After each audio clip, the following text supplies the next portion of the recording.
Bonjour à tous, bienvenue dans Actu Week, le récap des actualités phares de la semaine sur Activision TV. On démarre en société, une semaine macabre au Sénégal. Des drames ont marqué les actualités de la semaine, notamment avec les recrudescences des violences, des meurtres et des suicides. À Tivaouane, Cheikh Khan, la vingtaine, a tué sa femme Pendaba et leur fils avant de se suicider par pendaison. À Pékin, un homme à bord d'une voiture a tiré sur le pare-brise arrière d'un taximan avant de le blesser grièvement. La victime serait dans le coma. L'auteur de cet incident est entre les mains de la police pour les besoins de l'enquête. À Touba, un jeune de 14 ans poignarde son camarade âgé de 17 ans pour une histoire banale. Un autre drame a frappé les hommes de tenue. Un policier du bureau des passeports s'est tiré une balle dans la tête avec son arme de service. L'homme qui s'est suicidé est resté une semaine sans aller au travail. On termine avec le colonel de la douane, Mohamedou Sall, qui a battu à mort sa fille âgée de 6 ans au Mamel. Aux dernières nouvelles, le douanier Sall, qui souffrirait de troubles mentaux, est interné à l'hôpital psychiatrique de Fan. Face aux enquêteurs, il s'est dit possédé par le diable et qu'il voulait juste la corriger, mais ne sait plus ce qui s'est passé. La maman de la fille a tenté de se suicider. La sœur jumelle est inconsolable. En fait divers, des homosexuels au nombre de 10 se sont donné rendez-vous au CEDEPS de Nioro. Ils voulaient se faire dépister contre le sida par l'Alliance nationale des communautés pour la santé. Un dépistage contre le sida au CEDEPS de Nioro a attiré l'attention des populations qui ont découvert une rencontre gay. Alerté, le maire s'est rendu au CEDEPS,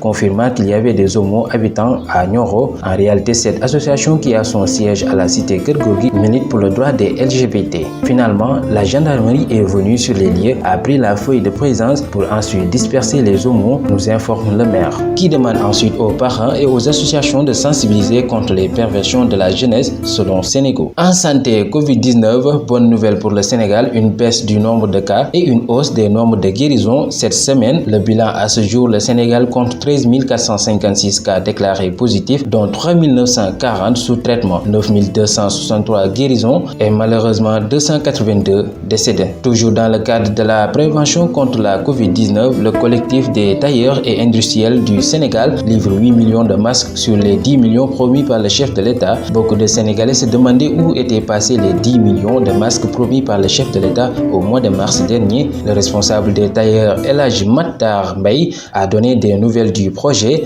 En conférence de presse à Diamniadio, le collectif a annoncé que 8 millions de masques ont été produits exclusivement par les tailleurs et industriels sénégalais. M. Mbaye demande au gouvernement de procéder à l'enlèvement des masques déjà produits et stockés dans leurs magasins. En justice, en grève depuis plusieurs mois, le syndicat des travailleurs de la justice, SUDJIS, observera une trêve de 4 jours allant du jeudi 27 au mardi 1er septembre 2020 pour continuer les discussions entamées avec le ministre de la Justice. Le travail reprend donc dans toutes les juridictions et les directions de l'administration centrale de la justice, pour le bonheur des justiciables qui n'en pouvaient plus de cette situation. Le débat sur les séries sénégalaises n'est pas près de s'estomper. Après la sortie du président du CNRA et de l'ONG Jamra, c'est au tour du directeur de la cinématographie de relancer les hostilités. Sur le plan légal, le patron du cinéma au Sénégal, Hugues Diaz, a en effet confié à l'Obs que la plupart des séries incriminées n'ont pas d'autorisation de tournage et de préciser qu'au terme de la loi numéro 2002-18 du 15 avril 2002 portant l'organisation des activités de production, d'exploitation, de promotion cinématographique et audiovisuelle, toute exploitation publique des produits qui en sont issus est subordonnée à l'obtention d'un visa d'exploitation délivré par le ministre en charge de la cinématographie après avis de la commission de contrôle des films. Ce visa permet d'attester que le produit ne porte pas atteinte à la sécurité publique et aux bonnes mœurs, et le directeur de la cinématographie alerte à défaut de demande de tournage est une infraction passible d'un retrait du produit, voire d'une amende. En politique, le président Macky Sall à l'Élysée, dans le cadre de sa visite à Paris, les deux chefs de l'État ont eu des échanges approfondis sur l'état de la coopération bilatérale entre la France et le Sénégal. Plusieurs dossiers et projets ont été passés en revue, comme la coopération culturelle avec la Musée des civilisations noires, la coopération scientifique avec le campus franco-sénégalais, les conventions entre lycées par les années préparatoires, le TER, la lutte contre l'érosion côtière, la Covid-19. Au cours des 2 heures d'entretien, les deux présidents ont également abordé des sujets d'intérêt commun et d'autres autres relevant des actualités politiques africaines et internationales. Magal de Touba, le marabout décrète le port obligatoire du masque. Le porte-parole du Khalif des Mourides, Serigne Bass Abdou Khadre, a annoncé le ndigal du marabout sur le port obligatoire du masque et le respect des mesures barrières durant le Magal prévu en mi-octobre, tout en rappelant que ce grand événement symbolise le jour de l'indépendance en tant que mouride, comme le disait Serigne Abdou Ahad Mbacké. Il faut noter aussi que la presse a été écartée du CRD. Les correspondants des organes de presse qui ont investi les lieux se sont heurtés au refus du gouverneur de région.